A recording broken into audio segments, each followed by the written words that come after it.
Hello friends, जय हिंद। कैसे हो आप सब? आई होप आप सभी स्वस्थ होंगे, मस्त होंगे और आपकी तैयारी भी एकदम जबरदस्त चल रही होगी।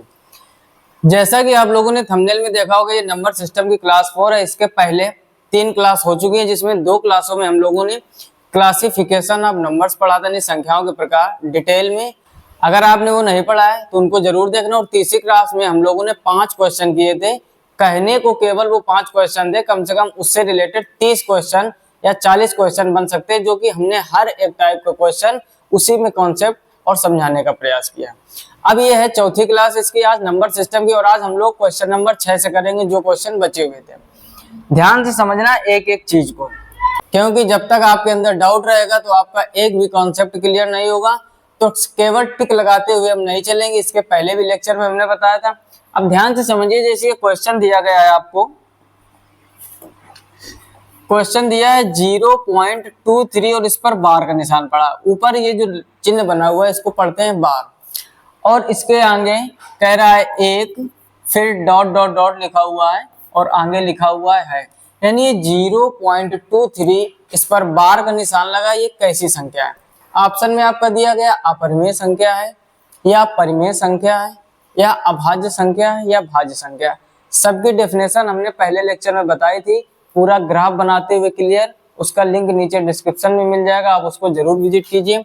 फिलहाल में इसको समझते तो देखो, इसका सबसे सरल तरीका होता है, रूल इसका समझो क्या होता है कि जितने अंक पर, जैसे ये बार का निशान लगा है, सबसे पहले तो मतलब समझो बार का मतलब क्या होता है। बार का मतलब होता है कि ये संख्या बार बार आई होगी इस टाइप से, और कहां तक? अनंत तक। कक्षा 9 में इस टाइप के क्वेश्चन है, आपने जरूर पढ़ा होगा अगर आपने ढंग से मैथ पढ़ी है, कि 0.23 पर बार का अगर निशान लगा है, इसका मतलब वो संख्याएं बार बार आई हैं। अब इसको हल करने का तरीका क्या है उसको समझो। सबसे पहले इसको हम लोग ऐसे मान लेते हैं, माना x इक्वल 0.23, फिर 23, फिर 23 और डॉट डॉट डॉट कहां तक? इनफाइनाइट तक। इसको मान लेंगे इक्वेशन नंबर फर्स्ट। ठीक, ध्यान से समझना है एक एक चीज को।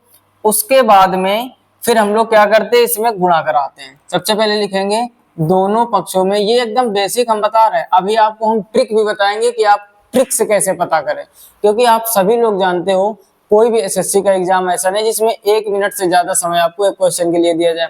ये सब करोगे 4 से 5 मिनट लग जाएंगे, यानी आपका ज्ञान होते हुए भी रिटर्न क्वालिफाई नहीं हो पाएगा या एग्जाम आपका नहीं निकलेगा। ठीक, तो पहले बेसिक समझ लो।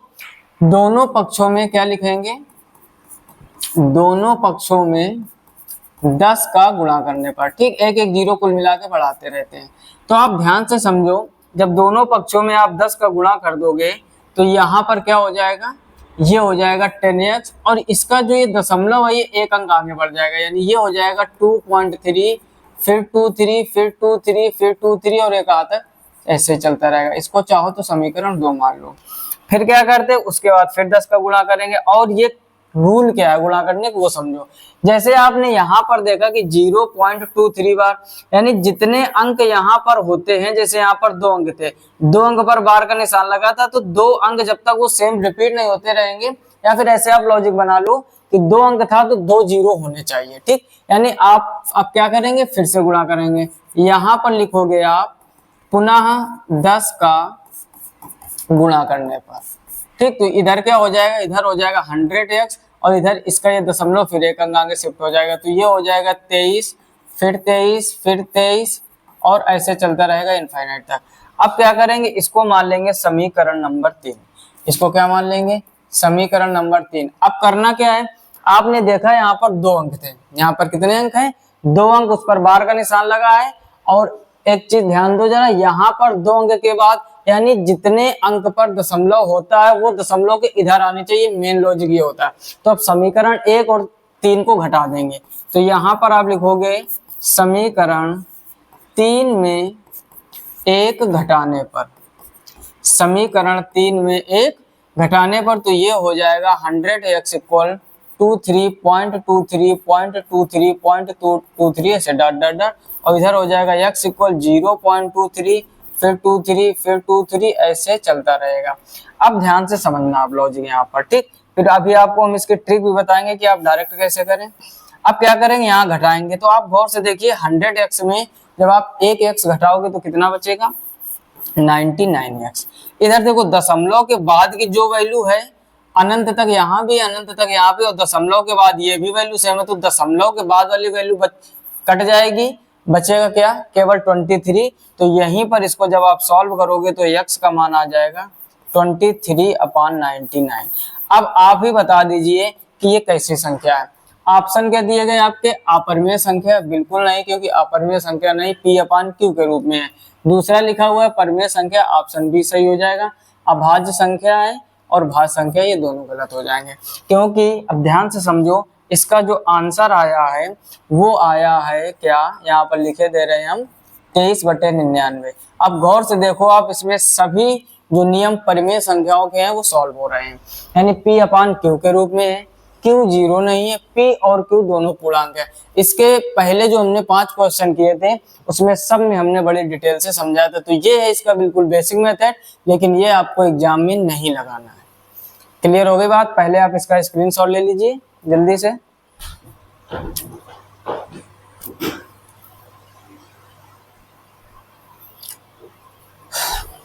क्लियर? अब ध्यान से समझो, स्क्रीनशॉट आप ले चुके होंगे, लेकिन ये तरीका एग्जाम में नहीं लगाना। गर्मी थोड़ी ज्यादा है, देख रहे होगे आप, पसीना रेगुलर बंद नहीं होता, कल भी ऐसे वीडियो में हुआ, आज भी, लेकिन हम आपके लिए इसी तरीके मेहनत करते रहेंगे। हम मेहनत करते रहेंगे तो आप भी मेहनत करते रहोगे। गर्मी सर्दी बरसात, ये जो मौसम है ये तो लगे रहेंगे, आप सबको पता है। सर्दियों में सर्दी होगी, बरसात में बरसात होगी, गर्मियों में गर्मी होगी। अगर आप हमेशा आराम ढूंढोगे तो फिर आराम ही ढूंढते रहोगे, सफलता के चांस पे सफलता नहीं मिल पाएगी।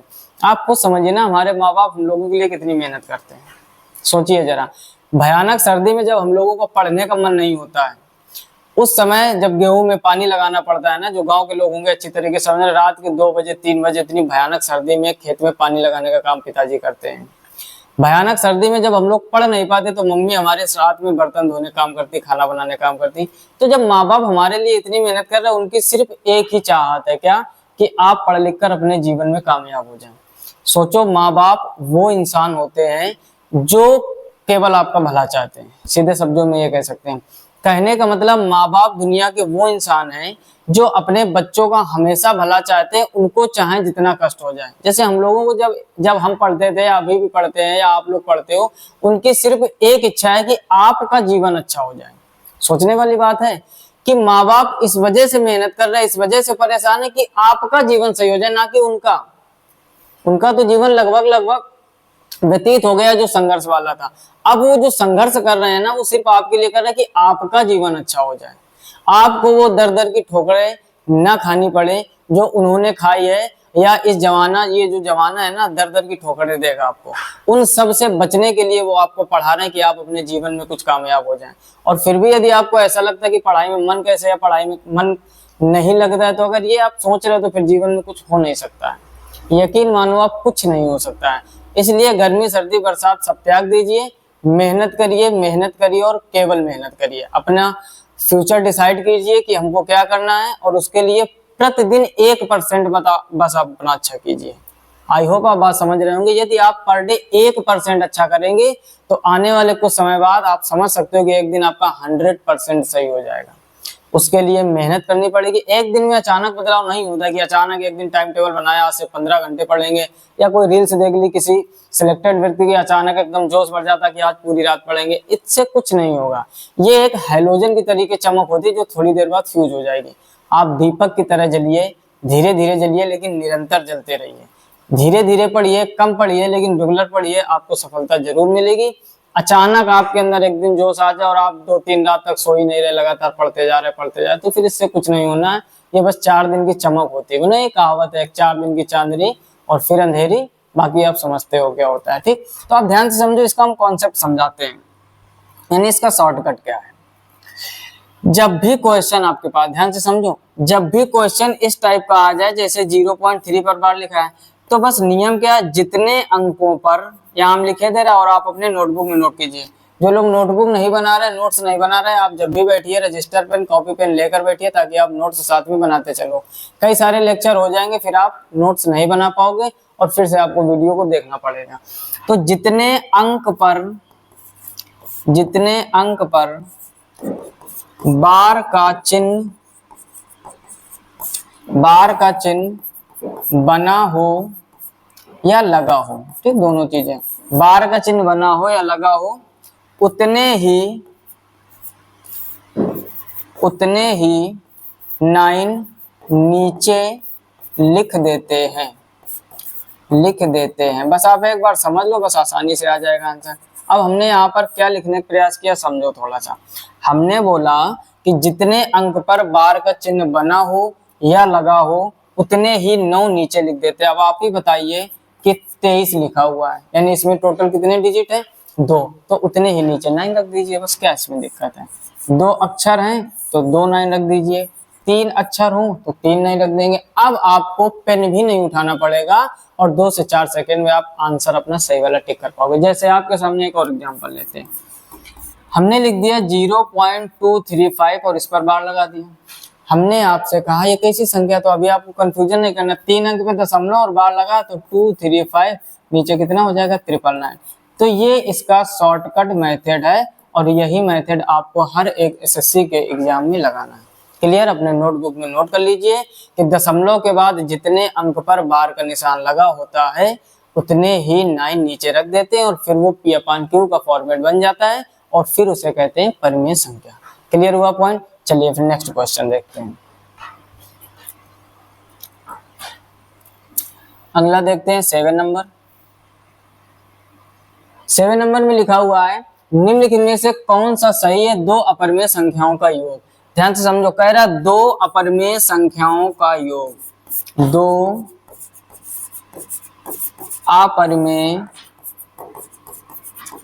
संख्याओं का योग, ये आपका क्वेश्चन दिया गया है। अब इसके आगे क्या आएगा, कहने का मतलब ध्यान से समझो, 2 अपरिमेय संख्याओं का योग। अब इसके आगे क्या आएगा, देखो क्या लिखा है, इज ऑलवेज ए नेचुरल और इरेशनल, यानी हमेशा एक प्राकृतिक या अपरिमेय संख्या होती है। देखो हमने कल भी आपको बताया था कुछ भी हमको रटना नहीं है, मैथ में कुछ भी हमको रटना नहीं है, केवल और केवल सीखना है। अब कह रहा है 2 अपरिमेय संख्याओं का योग। कल के क्वेश्चन हमने जरूर 5 बताए थे, लेकिन इतना डिटेल से चर्चा किया था, अगर आपने वो लेक्चर देखा होगा यानी लेक्चर 3, तो आप पहले ही इसका आंसर निकाल चुके होंगे। फिलहाल में फिर भी समझ लेते हैं। कह रहा है 2 अपरिमेय संख्या, आप बताइए क्या √3 अपरिमेय संख्या है, आपका जवाब आएगा बिल्कुल। क्या √5 अपरिमेय संख्या है, आपका जवाब आएगा बिल्कुल। फिर कह रहा है इनका योग, यानी इनको जोड़ दीजिए, तो क्या ये अपरिमेय नहीं है, क्या ये अपरिमेय नहीं है। लेकिन एक चीज ध्यान से समझो, कल हमने गंगा जल का कॉन्सेप्ट बताया था कि गंगा जल में जो भी जल मिला दिया जाता है वो भी गंगा जल बन जाता है, अर्थात अपरिमेय संख्या जिस भी परिमेय संख्या में मिला दी जाएगी वो भी अपरिमेय बन जाएगा। लेकिन एक अगर हम आपसे क्वेश्चन करें, ध्यान से समझना, हमने लिख दिया यहाँ पर 5 - √3, आपसे हमने पूछा ये कैसी संख्या है, आपका जवाब आएगा अपरिमेय, क्योंकि परिमेय में अपरिमेय घटा दिया गया है, तो ये कैसी हो गई, अपरिमेय संख्या। और एक चीज यहाँ पर ध्यान दो, हमने लिख दिया 5 + √3। अब आपसे हमने पूछा कि ये कैसी संख्या है, तो ये भी आप कहोगे अपरिमेय, अर्थात इरेशनल नंबर। मतलब समझो, कहने का हम घुमा फिराकर क्या बताना चाहते हैं कि ये आपकी अपरिमेय संख्या है, ये आपकी अपरिमेय संख्या है और ये भी आपकी अपरिमेय संख्या है। कैसी संख्या, अपरिमेय। अब क्या कह रहा है, 2 अपरिमेय संख्याओं का योग। अब इनको योग करना है तो बीच में क्या लगा देंगे, प्लस। अब समझो √3 माइनस का √3 प्लस का कट जाएगा तो बचेगा 5 + 5 आ जाएगा 10। क्या 10 अपरिमेय संख्या है, आप भी बताओ, क्या 10 अपरिमेय संख्या है, आपका जवाब आएगा नहीं। इसका मतलब ये हुआ कि जब 2 अपरिमेय संख्याओं का योग किया जाता है तो अपरिमेय भी हो सकता है और परिमेय भी हो सकता है। क्लियर हुआ कि नहीं। अब चलते हैं ऑप्शन की तरफ। कह रहा है हमेशा एक प्राकृतिक या अपरिमेय संख्या, नहीं भाई, यहाँ पर क्या आ गया है, परिमेय। आप देखोगे जो दूसरा एग्जाम्पल हमने दिया है ये परिमेय संख्या और वो कह रहा है हमेशा प्राकृतिक और अपरिमेय, तो पहला ऑप्शन तो बिल्कुल गलत हो जाएगा। क्लियर हो गई बात। फिर लिखा हुआ परिमेय या अपरिमेय हो सकती, ये अपरिमेय है ये परिमेय है, तो अभी तो ये बात सही है, लेकिन ऑप्शन चारों पढ़ो, गलती मत करो। कभी कभार बहुत चारों ऑप्शन ना पढ़कर भी गलती हो जाती है, अभी और आगे पढ़ेंगे। क्योंकि हमने क्या कहा था, सिर्फ सही करना ही अच्छी पढ़ाई नहीं है, गलत वाले भी चुनो कि क्यों गलत है। जब तक गलत वाले आप कंफर्म नहीं कर पाओगे तो सही वाले में 100% कंफर्म हो ही नहीं पाओगे। क्लियर। अब लिखा है हमेशा एक परिमेय संख्या। अब बताओ, ये तो परिमेय है ठीक, लेकिन ये तो अपरिमेय है, ये तो इस वजह से ये गलत हो गया। फिर कह रहा है हमेशा एक अपरिमेय। अब यहाँ तो अपरिमेय आ गया है, लेकिन यहाँ परिमेय है तो यहाँ भी नहीं होगा। अब आपका 110% बी ऑप्शन सही हो जाएगा, कोई भी गलत नहीं कर सकता। इस तरीके से आप नंबर सिस्टम को मजबूती से पढ़ो, क्योंकि यही आपकी अर्थमेटिक का जड़ वाला चैप्टर। नंबर सिस्टम, संख्याओं के प्रकार, उनकी प्रैक्टिस, उसके बाद हम लोग सीखेंगे यूनिट डिजिट अर्थात इकाई का अंक। वो गजब से गजब के तरीके आपको बताऊंगा कि आप ये समझ लो बड़े से बड़ा क्वेश्चन कुछ सेकेंडों में कर पाओगे। बस आप धैर्य बनाए रखो, स्टेप बाय स्टेप हम आगे बढ़ेंगे और स्टेप बाय स्टेप आप भी आगे बढ़ो और नोट्स बनाते चलिए। नंबर सिस्टम इतना आसान कर देंगे चैप्टर, और यही अर्थमेटिक का जड़ है। फिर यही से समझ लो आपके अंदर जिन भी लोगों के अंदर कॉन्फिडेंस नहीं है, यकीन मानो आप एक बार पढ़ कर देखिए पूरा डिटेल में।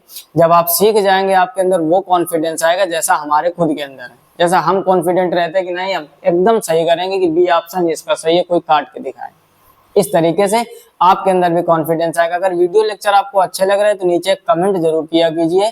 कमेंट कैसा भी आप करो, अच्छा बुरा उससे मतलब नहीं है, जैसा भी आपको लगे वैसा एक कमेंट जरूर कीजिए। और अगर वीडियो अच्छा लगता हो तो अपने दोस्तों में लास्ट में जरूर शेयर कर दीजिएगा। ठीक है, चलिए ये पूरा अच्छे से समझ में आ गया होगा। चाहो तो इसका स्क्रीनशॉट ले लो। बढ़ते हैं अगले प्रश्न की ओर। अब देखते हैं अगला 8 नंबर क्वेश्चन। ठीक, एक एक चीज बस आप ध्यान से समझते चलिए। 8 नंबर में देखो क्या लिखा है। लिखा है असमानता 3 की power n is greater than n की पावर 3। समझो, पहले तो उसने असमानता लिखा और 3 की power n is greater than n की पावर 3 कह रहा है। तब लागू होती है जब, यानी कब ये लागू होता है। अब चलते हैं ऑप्शन की तरफ, ऑप्शन देखते हैं। पहला ऑप्शन क्या लिखा हुआ है, n कोई भी प्राकृतिक संख्या है। बस इसको सॉल्व कर लो, जो कहे उसको पहले सॉल्व करो, कोई जल्दबाजी नहीं। कह रहा है n कोई भी प्राकृतिक संख्या, तो n का मान हम लोग प्राकृतिक संख्या मतलब 1 ले सकते हैं, 2 ले सकते हैं, 3 ले सकते हैं, 4 ले सकते हैं, 5 ले सकते हैं। क्लियर, रखना स्टार्ट करो। तो 3 की पावर 1 इज ग्रेटर देन 1 की पावर 3, यानी 3 इज ग्रेटर देन 1 आ जाएगा। तो यहां तक तो ये कंडीशन सही है।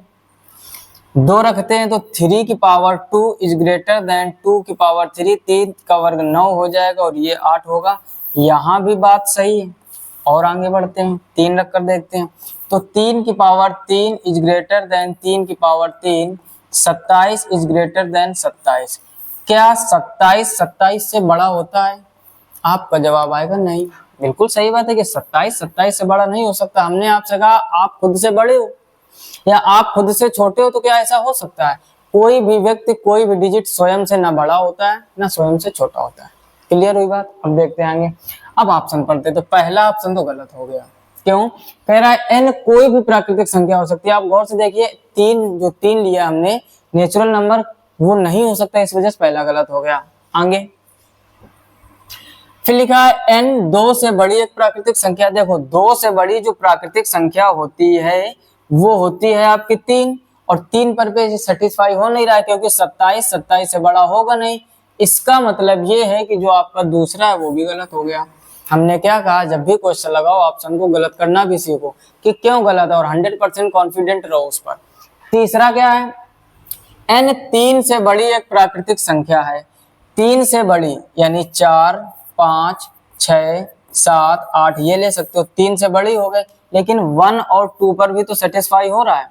ध्यान से समझो, कुछ लोग जल्दबाजी में गलत कर देंगे कि n 3 से बड़ी प्राकृतिक संख्या, 3 से बड़ी में ये नियम लागू होगा। लेकिन आप गौर से देखो 1 और 2 पर भी तो लागू हो रहा है, लेकिन ये कह रहा है 3 से बड़ी है, तो इस वजह से आपका तीसरा भी गलत हो गया।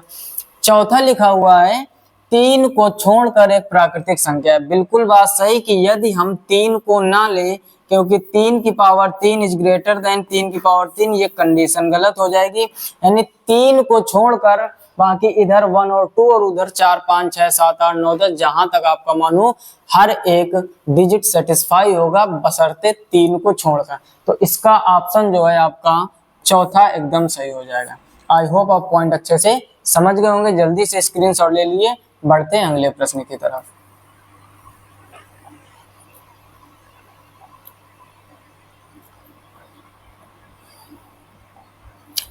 अगला 9 नंबर, एकदम आसान क्वेश्चन है, बस आप समझने का प्रयास कीजिए। और ये एसएससी, सीजीएल, सीएचएसएल और एमटीएस वगैरह में पूछे हुए प्रश्न हैं प्रीवियस ईयर में। ठीक, अब समझो यहाँ पर लिखा हुआ है अगला, यदि m और n प्राकृतिक संख्याएं हैं तो m रूट के अंदर n। देखो पहले ये समझो क्या लिखा हुआ है, इसको थोड़ा समझने का प्रयास करना।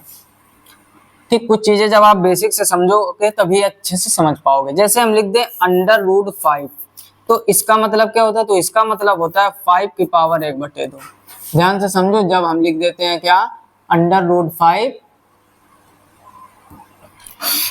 तो इसका मतलब हो गया 5 की पावर 1/2। यानी जब हमारा रूट लगा होता है तो वहां पर जब कुछ भी ना लिखा हो तो 2 मानते हैं। जैसे हम ऐसे लिखकर यहाँ 3 लिख दें और यहाँ 5 लिख दें, तो इसका मतलब हो गया 5 की पावर 1/3।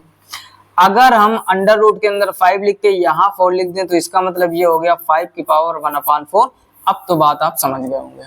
यानी जब केवल रूट लगा होता है तो पावर 1/2, रूट के अंदर छोटा अगर ये 3 लिखा हुआ है तो पावर 1/3, 4 लिखा हुआ है तो पावर 1/4। अगर हम इसको तोड़ने का प्रयास करें, अंदर n और यहाँ m है, तो गौर से देखिए ये n की पावर 1/m हो जाएगा कि नहीं। इतनी बात समझ में आई कि नहीं? आई होप आप अच्छे से समझ गए होंगे। अब देखते हैं आगे, ऑप्शन लिखा है हमेशा अपरिमेय, यानी ये जो है हमेशा अपरिमेय होगा।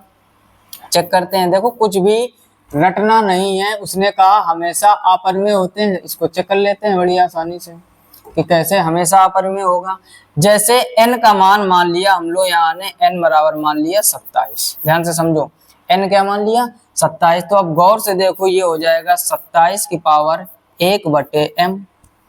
ध्यान से समझो, और थोड़ी देर के लिए m का मान हमने मान लिया 3। m का मान क्या मान लिया 3, तो आप समझ ही गए होंगे। अब ये हो जाएगा 27 की पावर 1/3। इसको और थोड़ा सॉल्व करेंगे तो 27 को हम 3 की पावर 3 इंटू 1/3 लिख सकते हैं। 3 से 3 ये कट जाएगा तो ये आ जाएगा 3 की पावर 1 इक्वल आ जाएगा 3। क्या ये आपको अपरिमेय संख्या दिख रही है? ये तो परिमेय है। परिमेय का रूल क्या होता है? P/Q के रूप में होना चाहिए, Q 0 नहीं होना चाहिए, और P और Q दोनों पूर्णांक होने चाहिए। अब इसके नीचे Q नहीं है तो 1 मान लो। ये तरीका हमने सिखाया। उसने बोला कि m और n प्राकृतिक संख्याएं हैं। क्या 27 प्राकृतिक संख्या होती है? 3 प्राकृतिक संख्या होती है? दोनों प्राकृतिक संख्याएं ही तो ली है जैसे क्वेश्चन निकाल। लेकिन उसका आंसर कह रहा हमेशा अपरिमेय, लेकिन ये तो परिमेय आ गया, तो पहला ऑप्शन तो इसका हो गया गलत। समझ गए बात को? ना समझ में आए वीडियो बैक करके फिर देखिए एक बार। अगला देखते हैं, अपरिमेय जब तक कि n किसी पूर्णांक की mवीं घात ना हो। बात को समझो और लिखो इसको। कह रहा है कि अपरिमेय रहेगा जब तक कि जो n है किसी पूर्णांक की mवीं घात ना हो। बिल्कुल बात सही। यानी जैसे हमने यहाँ 3 की पावर 3 इंटू 1/3 बनाया, तब तो 3 से 3 कटा। अब 3 की पावर 1 बचे या 2 बचे या 3 या 4 कुछ भी बचे, वो हमेशा जो भी वैल्यू आएगी वो होगी आपकी परिमेय। लेकिन एक चीज समझो, उसने बोला है कि अपरिमेय जब तक कि n किसी पूर्णांक की mवीं घात ना हो। यानी अगर mवीं घात हो जाएगी तो परिमेय हो जाएगा, और mवीं घात नहीं होगी तो अपरिमेय रहेगा। तो ऑप्शन इसका बी ही एकदम राइट हो जाएगा। कुछ लोगों को पल्ले नहीं पड़ा होगा, इतना कंफर्म। फिर से समझो, उसने कहा है अपरिमेय जब तक, यानी अपरिमेय कब होगा? जब तक कि n किसी पूर्णांक की mवीं घात ना हो। क्योंकि mवीं घात हो जाएगी तो वो घात 3 से 3 कट जाएगी। mv का मतलब जितना m नीचे उतना m ऊपर। यहाँ 4 हो तो यहाँ 4, यहाँ 5 हो तो यहाँ 5, दोनों कट जाएंगे तो 3 की पावर में कुछ ना कुछ बचेगा। 3 की पावर 1, 3 की पावर 2, 3, 4 कुछ भी बचे तो वो तो आ जाएगा परिमेय। वो क्या आ जाएगा? परिमेय। क्योंकि रूट हटा नहीं कि परिमेय हो जाएगा, रूट लगा रहेगा तो अपरिमेय रहेगा। रूट का मतलब सिर्फ ये रूट नहीं होता, ये क्यूब रूट भी तो हो सकता है। 1/3, 1/4, 1/5, 1/6 कुछ भी XYZ हो सकता है। क्लियर हुई बात कि नहीं? तो इसका दूसरा ऑप्शन इस वजह से आपका सही हो जाएगा क्योंकि mवीं घात जैसे हो जाएगी कट के वो परिमेय बना देगा, अदरवाइज ये अपरिमेय रहेगा। आगे भी चेक कर लेते हैं, डाउट नहीं रहना चाहिए। कह रहा अपरिमेय जब तक कि m किसी पूर्णांक की nवीं घात ना हो। ये उसका उल्टा लिखा हुआ है, ये लिखा हुआ है m की पावर n के बारे में, जबकि m n की पावर 1/m ये लिखा होना चाहिए, जो कि दूसरे ऑप्शन से हो रहा है, तो तीसरा भी गलत हो जाएगा। चौथा, अपरिमेय जब तक कि m और n सहअभाज्य ना हो, तो ये भी नहीं सही होगा। तो ऑप्शन इसका बी सही हो जाएगा। अगर अभी भी नहीं समझ में आए तो वीडियो को बैक करके बार बार सुनिए, जो हम कहने का प्रयास कर रहे हैं वहां पर, तभी कंफर्म हो जाएगा। अगर फिर भी समझ में नहीं आया तो कमेंट बॉक्स में कमेंट कीजिए, इस टाइप के क्वेश्चन और हम लाएंगे और प्रैक्टिस कराएंगे। ठीक, अगला प्रश्न देखते हैं। अगला देखते हैं 10 नंबर। क्या लिखा हुआ है? लिखा है निम्नलिखित कथनों पर विचार करें, प्रत्येक भाज्य संख्या एक प्राकृतिक संख्या होती है। क्या लिखा? प्रत्येक भाज्य संख्या एक प्राकृतिक संख्या होती है। हमने आपसे कहा 10 या -10, क्या ये भाज्य संख्या नहीं है? तो आपका जवाब आएगा भाज्य मतलब जिसके 2 से ज्यादा फैक्टर हो, तो ये भाज्य संख्या होगी। क्या ये प्राकृतिक संख्या है? तो पहला तो ये कथन ही गलत लिखा हुआ है। फिर से सुनो, कह रहा प्रत्येक भाज्य संख्या, भाज्य मतलब कंपोजिट नंबर, जिसको हम लोग यौगिक संख्या भी बोलते हैं। प्रत्येक भाज्य संख्या एक प्राकृतिक संख्या होती है। जरूरी नहीं है कि जो भी दुनिया में भाज्य संख्या है वो सब प्राकृतिक हो, क्योंकि प्राकृतिक 1 2 3 4 5 होती है और भाज्य में आपकी माइनस की भी संख्या आती है। तो पहला तो कथन गलत लिखा हुआ है। फिर लिखा है प्रत्येक पूर्ण संख्या एक प्राकृतिक संख्या होती है। देखो प्राकृतिक संख्या क्या होती है, ध्यान से समझो। प्राकृतिक संख्याएं आपकी 1 2 3 4 5 ये होती हैं, और जो पूर्ण संख्याएं होती हैं हमने डिटेल से समझाया था, बस 0 इसमें शामिल कर दो। समझ गए बात को? उसने कहा प्रत्येक पूर्ण संख्या, यानी ये जितनी भी संख्याएं हैं ये सभी संख्याएं प्राकृतिक संख्याएं होती है। ना बाबा ना, बिल्कुल नहीं, गलत बात लिखी है। कैसे? कह रहा प्रत्येक पूर्ण संख्याएं, यानी जितनी भी ये पूर्ण संख्याएं हैं तुम्हारी, ये सब प्राकृतिक होती हैं। होती तो हैं लेकिन 0 समस्या क्रिएट कर रहा है। 0 ना हो तो अपना काम बन जाएगा। बात समझ में आई या नहीं? अगर ये बोले कि प्रत्येक प्राकृतिक संख्या पूर्ण संख्या होती है तो ये बात बिल्कुल सही है, लेकिन इसका रिवर्स सही नहीं है। जैसे कक्षा 6 7 8 में आपने पढ़ा होगा, यौगिक और तत्व इन साइंस में इस टाइप के क्वेश्चन होते हैं। इसी टाइप से मतलब कंफ्यूजिंग वाले। समझो इसमें मतलब क्या है कहने का। अगर वो ये बोलता है कि प्रत्येक प्राकृतिक संख्या एक पूर्ण संख्या है तो बात सही, क्योंकि यहाँ जितनी संख्याएं हैं वो सब इसमें हैं, लेकिन यहाँ पर जितनी संख्याएं वो सब उसमें नहीं है। 0 छूट रहा है, इस वजह से दूसरा कथन भी गलत है। जैसे कि एग्जांपल देते हैं, गांव में बारात जाती है, शहर में भी हर जगह बारात जाती है। पूरे बाराती होते हैं, एक दूल्हा होता है। यानी एक चीज समझो, ध्यान से समझना बात को, थोड़ा हंसी लग सकती है लेकिन लॉजिक समझो आप। क्या हर एक बाराती को दूल्हे कह सकते हैं? लेकिन दूल्हे को बाराती कह सकते हैं। बात समझो, यानी जो दूल्हा होता है वो भी तो बारात में जाता है। कहने का मतलब ये कि हर एक बाराती को दूल्हा नहीं कह सकते हैं, लेकिन दूल्हा को हम लोग बाराती कह सकते हैं। बात समझ में आई? लॉजिक समझ में आया? नहीं आया तो आप फिर इन संख्याओं से ही समझिए। अगर समझ गए होगे तो अच्छी बात है। यानी सभी प्राकृतिक संख्याएं तो आपकी पूर्ण संख्याएं हैं, लेकिन सभी पूर्ण संख्याएं प्राकृतिक संख्याएं नहीं है। तो यहाँ तक हम लोगों ने पूरे 10 क्वेश्चन कवर कर लिए नंबर सिस्टम के प्रैक्टिस के। आगे और भी कुछ क्वेश्चनों की चर्चा करेंगे। आज के इस वीडियो में इतना ही। अगर वीडियो अच्छा लगा हो तो जरूर से जरूर कमेंट एक प्यारा सा कर दीजिए, जैसा भी वीडियो लेक्चर या जानकारी आपको लगी हो। और जो भी आपके यार दोस्त एसएससी की तैयारी कर रहे हो या कोई भी बड़े एग्जाम की जहां अर्थमेटिक 0 से टॉप लेवल तक आती है, उनको जरूर शेयर कीजिए। अगर आप भी चैनल पर पहली बार आए हो तो सब्सक्राइब कर लीजिए। साथ ही साथ नोटिफिकेशन बिल को ऑल पर सेलेक्ट कीजिए, ताकि कोई भी नया वीडियो अपलोड करूं तो सबसे पहले नोटिफिकेशन आप तक पहुंचे। इसके पहले के 3 लेक्चरों का लिंक नीचे डिस्क्रिप्शन में मिल जाएगा, या फिर चैनल की प्लेलिस्ट में जाकर आप विजिट कर सकते हैं। मिलते हैं नेक्स्ट वीडियो में, तब तक अपना ख्याल रखिए, अच्छे से पढ़ाई कीजिए। तब तक के लिए जय हिंद, राधे राधे।